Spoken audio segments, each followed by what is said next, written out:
গোলা পকেটে লজেন্স নিয়ে কালকে লালবাজারের উদ্দেশ্যে কংগ্রেস কর্মীরা যাবে। তাই যাবে, তার কারণ আমাদের কর্মীরা আসছিলেন শহীদ তর্পণে, তাদের লাঠি পেটা, তাদের ইটের গায়ে আহত, এমনকি খাবার নিয়ে তারা আসছিলেন। যখন বাঁকুড়া, পুরুলিয়া, নদিয়া থেকে আমি এক জায়গায় শুনলাম বিরিয়ানি হাঁড়ি নিয়ে তারা গাড়ির ভেতরে আসছিলেন, যে গোটা রাত থেকে আসছি খাও, তাদের সেই হাঁড়িও নিয়ে চলে গেছে। তো এই হচ্ছে বাংলার বিজেপি কর্মী। পুলিশ লাঠিচার্জ করতে আসলে কি করবে? গোলাপ ফুল দেবে, লজেন্স দেবে। আলোচনা করতে চান, আমাদের প্রতিনিধি দলেরা যাবেন সেখানে। তারা আইনের শাসন আমরা মানতে চাই, ল্যান্ড অফ দ্য ল আমরা সব সময় মানতে চাই, কিন্তু গণতান্ত্রিক ব্যবস্থায় প্রতিবাদ করবেন না। যারা আজকে সিংহাসনে বসেছেন, গদিতে এসেছেন, তারা তো রাস্তার উপরে নেচে গিয়ে প্রতিবাদ করেই তো ক্ষমতায় এসেছেন। অন্য লোককে প্রতিবাদ করতে দেবেন না। আগে বলতেন মমতা বন্দ্যোপাধ্যায় এতবার বন্ধ করেছেন, এত প্রতিবাদ করেছেন, তিনি ক্ষমতায় এসে প্রতিবাদ করতে দেন না। আজকে যারা ক্ষমতায় বসে আছেন তারাই বলতেন। আপনারা লোককে গণতান্ত্রিক উপায়ে প্রতিবাদ করার জন্য আপনারা সেই জায়গাটুকু দেবেন না, তাহলে রাজ্যে গণতন্ত্র কোথায়? আমরা পুলিশ প্রশাসনের কাছে এইটুকু আবেদন করব যে একটি গণতান্ত্রিক দল হিসাবে আমাদের সেই জায়গা, সেই পরিসর দেওয়া হোক। বলছি, আপনি যেটা বললেন আইন অমান্য কর্মসূচি, লালবাজার চলোর যে ডাক দিয়েছিলাম 21শে জুলাইয়ের স্মৃতি তর্পণের মঞ্চ থেকে, শহীদ মিনারের পাদদেশ থেকে, সেই কর্মসূচি ছিল যে এই রাজ্যে নতুন সরকার তৈরি হয়েছে, সেই সরকারের সময়ে আমরা স্মৃতি তর্পণের জন্য শহীদ মিনারে জমায়েতের ডাক দিয়েছিলাম। বিভিন্ন জেলা থেকে আমাদের কর্মীরা সবাই আসছিলেন। তাদের উপরে বিভৎসভাবে আক্রমণ হয়। বাঁকুড়া, পুরুলিয়া, দক্ষিণ চব্বিশ পরগনা, নদিয়া, উত্তর চব্বিশ পরগনা, কোনো জেলা বাদ যায়নি। মেদিনীপুর থেকে সমস্ত জায়গায় বাস ভাঙচুর করা হয়েছে, ট্রেন থেকে নামিয়ে মারা হয়েছে।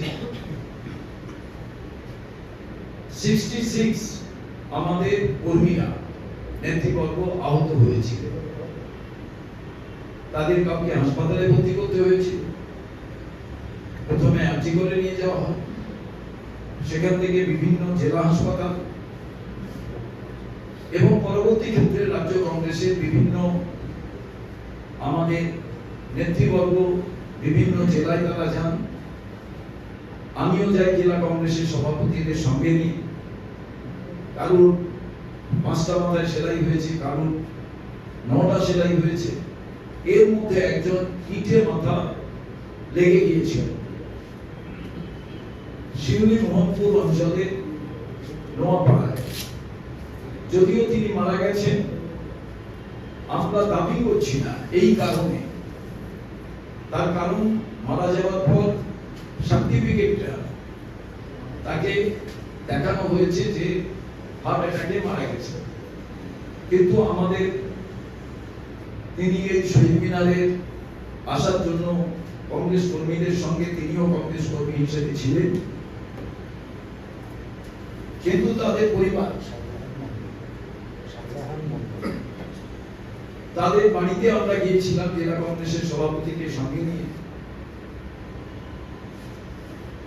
কিন্তু আপনারা বুঝতে পারছেন ভয়ের এমন একটা বাতাবরণ তৈরি হয়েছে যে মারা যাওয়ার পর আতঙ্কে তারা বলতে পারছেন না। শাহজাহান মন্ডল নাম, কিন্তু এত সবের পরে এখনো বহু আমাদের কর্মীকে এমআরআই করতে হচ্ছে। হাত ভেঙে গেছে, প্লাস্টার করতে হয়েছে।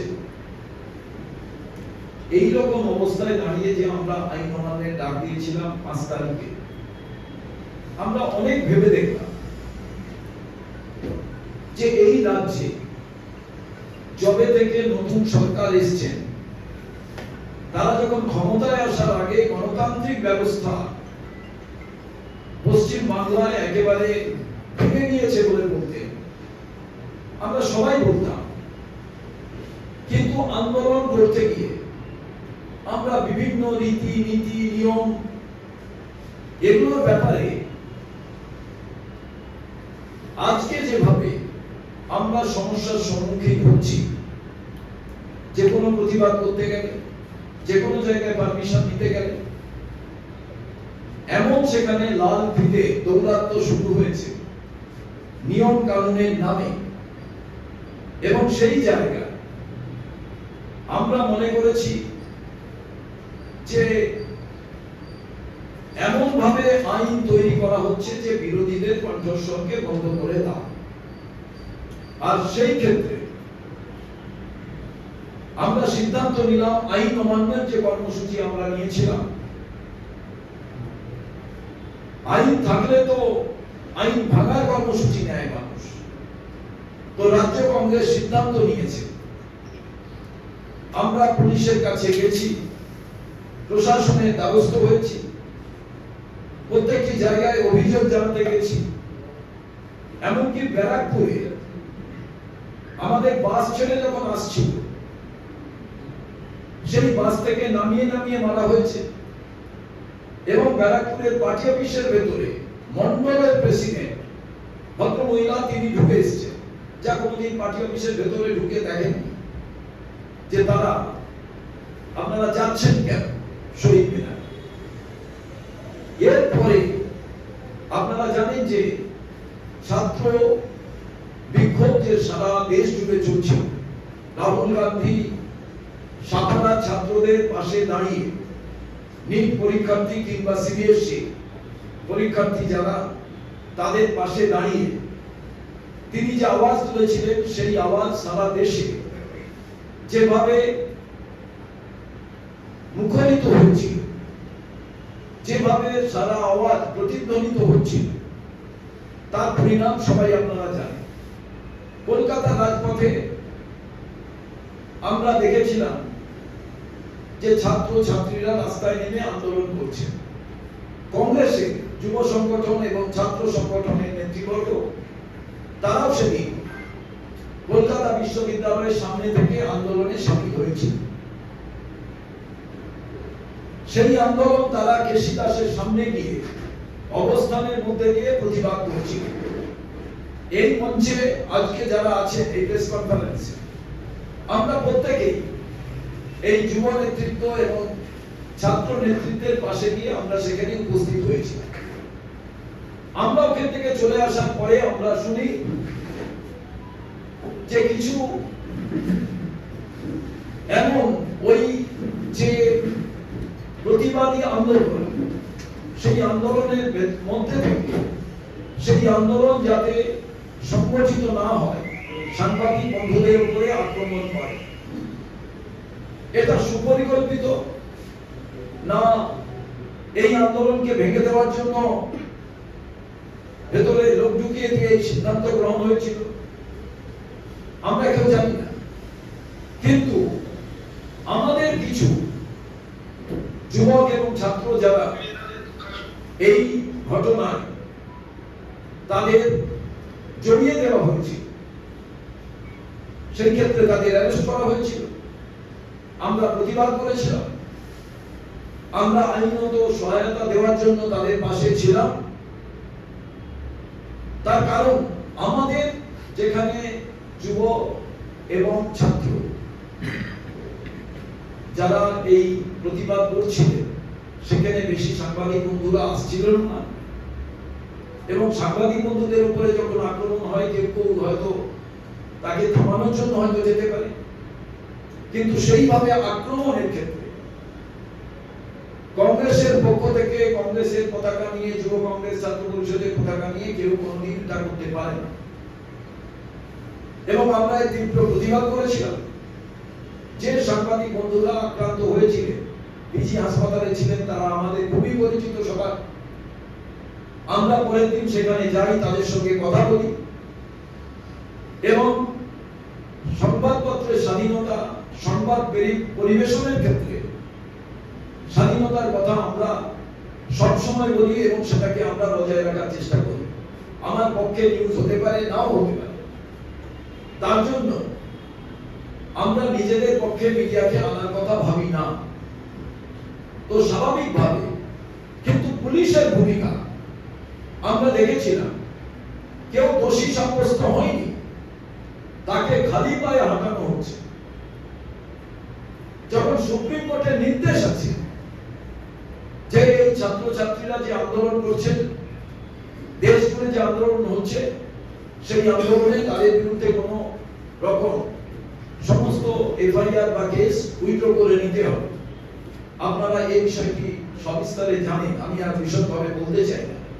এই সামগ্রিক প্রেক্ষাপটকে সামনে রেখে আমরা আগামীকাল যে আইন অমান্যের ডাক দিয়েছিলাম, আইন অমান্য হবে, কিন্তু তার ধারাটা কংগ্রেস বদলে দিতে চায়।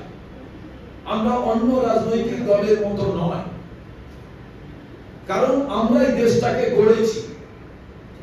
আমরা এই দেশের কোনো জিনিসকে ধ্বংস করতে চাই না। এই দেশের গণতান্ত্রিক ব্যবস্থা আমরাই কায়েম করেছি। আমরাই সংবাদপত্রের স্বাধীনতাকে গণতন্ত্রের 4টে পিলারের মধ্যে একটিতে অবস্থান করার জন্য আমাদের যে সংগ্রাম ছিল তা বজায় থেকেছে, থাকবে। এবং তার সঙ্গে আপনাদের কাছে আমরা সবিস্তারে বলতে চাই যে ভারতবর্ষে ছাত্র সমাজ, জেনজি কিংবা এর ফলে আলফা, যুব সমাজ, এই সামগ্রিক প্রেক্ষাপটে আজকে যে হাহাকার এবং আমাদের 21শে জুলাইয়ের কর্মীদের উপরে যে আক্রমণ, এর বিরুদ্ধে পুলিশে তো আমাদের বাড়ির লোকেরাই চাকরি করে এবং সরকারকে বুঝিয়ে দেওয়া যে ডিস্ট্রাকটিভ নয়, যে আজকের সরকার, বিজেপি সরকার এই রাজ্যে এসছে, আমরা ভেবেছিলাম কনস্ট্রাকটিভ ওয়েতে তারা শুরু করবেন, তারা ডিস্ট্রাকটিভ ওয়েতে রাজ্যকে পরিচালনার কথা ভাবছেন। আর সেই ক্ষেত্রে পুলিশ প্রশাসনের মানুষেরা তারা আজকে নিজেরাই দিকভ্রান্ত। কোন রকম অভিযোগ করা সত্ত্বেও কোনো অ্যাকশন নেওয়া হয়নি। আমাদের কর্মীদের উপরে যে আক্রমণ হলো, আমাদের যুব কংগ্রেস ছাত্র পরিষদের কর্মীদের যেভাবে গ্রেফতার করা হলো, কোনো জায়গায় কোন রকম কোনো ব্যবস্থা নেওয়া হয়নি। এর প্রতিবাদে এই আইন অমান্য কলকাতা বিশ্ববিদ্যালয়ের সামনে থেকে আমরা মিছিল করে যাব এবং আমাদের বাড়ির যারা পুলিশে কর্মরত পুলিশ অফিসার থেকে একেবারে নিচু স্তর থেকে একেবারে ঊর্ধ্বতন যে আধিকারিক আছে, তাদের কাছে আমরা গান্ধীগিরিতে আগামীকালে আমাদের প্রতিবাদ সংগঠিত হবে। সেই প্রতিবাদ সংগঠিত হবে এভাবে যে আমরা পুলিশ প্রশাসনের আধিকারিকদের কাছে আমরা বলবো, আমাদের এই লালবাজার অভিযান গণসত্যাগ্রহে আমরা পরিণত করব। সেখানে আমাদের কর্মীরা তারা কিন্তু ব্যারিকেড ভাঙবে না, আমাদের কর্মীরা ইট ছুঁড়বে না, আমাদের কর্মীদের যদি লাঠিচার্জ করা হয় তারা পকেট থেকে একটি মেলোডি চকলেট কিংবা ক্যাডবেরি বার করে কিংবা চকলেট বার করে পুলিশ কাকুদের, পুলিশের দাদাদের, পুলিশের আমাদের বাড়ির লোকেদের, কারণ আমরা এই বাংলাটাকে আমাদের সমাজ বলে ভাবি, তাদের হাতে দেবে এবং তাদের গোলাপ ফুল দেবে। তারপরেও যদি তাদের লাঠি চার্জ হয় তাহলেও তারা পিঠ পেতে বুক পেতে সেই লাঠি চার্জ সহ্য করবে, কিন্তু পুলিশ প্রশাসনকে বুঝিয়ে দেবে যে যুবকরা, ছাত্ররা কাল যারা থাকবেন তারা বাজে কথা বলে না, তারা অধিকারের কথা বলে, তারা তাদের ন্যায্য পাওনার কথা বলে, তাদের বাঁচার কথা বলে, চাকরির কথা বলে, আইন শৃঙ্খলা যাতে বজায় থাকে আইনের শাসনের কথা বলে, তারা সাম্প্রদায়িক সম্প্রীতি রাখার কথা বলে, তারা ধর্মের কথা শুধু বলেন না, তারা ধর্মের নামে যে অরাজকতা তৈরির কথা প্রতিনিয়ত প্রতি মুহূর্তে হচ্ছে তার কথা বলে না। এটাই আগামী কালের আমাদের কর্মসূচি।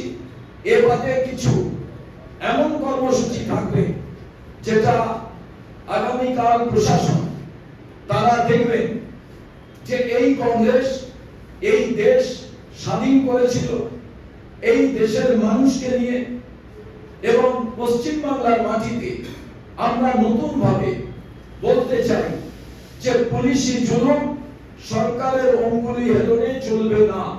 তার কারণ এই বিজেপিকে আমরা 3 মাস সময় দিয়েছিলাম, কিন্তু যেভাবে বিজেপির কর্মীরা আমাদের কর্মীদের উপরে যেভাবে অত্যাচার করেছেন 21শে জুলাই 20শে জুলাই রাত্রে থেকে আমরা দেখতে পাচ্ছি বিজেপি পার্টি নীরব। এদের মুখ আর মুখোশ নিয়ে এরা খুব দারুণ আনন্দে আছে। কেউ বলছেন আমরা অন্যায় চাই না, কেউ বলছেন আমাদের কর্মীরা কেউ বেয়াদব করলে সহ্য করব না, আমাদের কর্মীরা কেউ যদি কোনো জায়গায় অন্যায় করে বরদাস্ত করা হবে না। অথচ তারা পতাকা নিয়ে তারা নিজেদের দলের স্লোগান দিতে দিতে এবং প্রায় পিসিসি অফিসের সামনে এসে গত পরশুদিন একজন সকালবেলা বিজেপির নামে জিন্দাবাদ করতে করতে গালি দিতে দিতে চলে যাচ্ছে এবং পুলিশ নীরব। কয়েকদিন আগে আমরা দেখলাম যে পার্টি অফিসকে লক্ষ্য করে আক্রমণ করার জন্য তারা আসছেন। সেই জায়গায় আমাদের পুলিশ প্রশাসনকে বলার পর, আমি জয়েন্ট সিপি কে বলার পর তারা ব্যারিকেড তৈরি করলেন এবং তারা এই পার্টি অফিসে যাতে উচ্ছৃঙ্খল সেই সমস্ত মানুষেরা না আসতে পারে তার কথা ভাবলেন। আমাদের ব্যানার পোস্টার এগুলো ছিঁড়ে ফেলা হলো। তাই আগামীকাল লালবাজার চলো সেইটা অন্য কোনো দলের পতাকা ছেড়ার জন্য নয়, ব্যানার ছেড়ার জন্য নয়। আগামীকাল লালবাজার এটা বাংলার মাটি, এখানে বিজেপির এই অরাজকতা চলবে না, এটা আমরা বুঝিয়ে দিতে চাই। তাই পুলিশ প্রশাসনকে বলবো আগামীকাল ভাঙতে নয় গড়ার জন্য আমরা এই সরকারকে সেই যে আমাদের অভিপ্রায় এবং বাংলার মাটিতে দাঁড়িয়ে আপনারা বুঝে নিন এ বাংলা অন্য রাজ্য নয়, এ বাংলা রামপ্রসাদের বাংলা, এ বাংলা জীবনানন্দের বাংলা, এ বাংলা সুভাষ বোসের বাংলা। তাই সেই জায়গায় এখানে কিন্তু পার্টির লোকেদের লাগিয়ে দিলাম। আর প্রশাসন ভয়হীন প্রশাসন, তারা দাবি করছেন যে ভরসা করুন এবং ভয়কে আউট করুন। এই যে তাদের স্লোগান, সেটা কিন্তু বাস্তবে দেখা যাচ্ছে না। তার বিরুদ্ধেই আজকের এই আমাদের প্রেস কনফারেন্স। আগামীকাল আমরা 1টার মধ্যে আমাদের 12টার মধ্যে আমরা জমায়েত হয়ে যাব এবং 1টার সময় কলকাতা বিশ্ববিদ্যালয়ের সামনে থেকে পুলিশ প্রশাসন চেষ্টা করছেন এই মিছিল যাতে না করা যায়। আমি আপনাদের এই প্রেস বার্তার মধ্যে দিয়ে আমি পুলিশ প্রশাসনের কাছে আবেদন করব আপনারা কালকে এই রাস্তাটা বন্ধ রাখবেন। আমরা গিয়ে এতটুকু কোথাও কোন রকম সমস্যা যাতে তৈরি না হয় তার মধ্যে দিয়ে আমরা দেখাতে চাই। আর যদি মনে করেন যে আমাদের লাঠি পেটা করবেন, তারপরেও কিন্তু আমরা দাঁড়িয়ে থাকবো। আমরা প্রয়োজনে লালবাজারের দিকে এগিয়ে যাব, কিন্তু আপনারা যদি আইন শৃঙ্খলা অবনতির কথা নিজেরা তৈরি করেন তাহলে কিন্তু দায়ী তার জন্য আপনারা থাকবেন। কারণ আমাদের কর্মীরা কালকে এ কথাই বোঝাতে চেয়েছে যে 21 তারিখে যেভাবে আমরা মার খেলাম, বিজেপির লোকেরা মানলো, তারপরেও পুলিশ প্রশাসনকে বলে কোনো কাজ হলো না, কেউ কোনো গুরুত্ব দিতেই চাইছে না। ঠিক একইভাবে আমাদের কর্মীরা যখন অ্যারেস্ট হলে একই ঘটনা আমরা দেখলাম ভূক্ষেপ কিনে হাতি পায়ে হাঁটাচ্ছে। ঠিক একইভাবে দেখলাম পার্টি অফিস আক্রমণ করতে আসছে, সেখানেও কোনো ভূক্ষেপ নেই। আমরা তাই আপনাদের কাছে এইটুকু আবেদন করতে চাই, আপনারা আগামীকাল প্রত্যেকে আসুন, এক ঐতিহাসিক প্রতিবাদ দেখুন যে পুলিশের বিরুদ্ধে কংগ্রেসের যে প্রতিবাদ, সেই প্রতিবাদ আলাদা মাত্রায় আমরা বাংলার মানুষকে দেখাতে চাই যে আইনের শাসন রক্ষা কিভাবে করতে হয়। নমস্কার। বলছি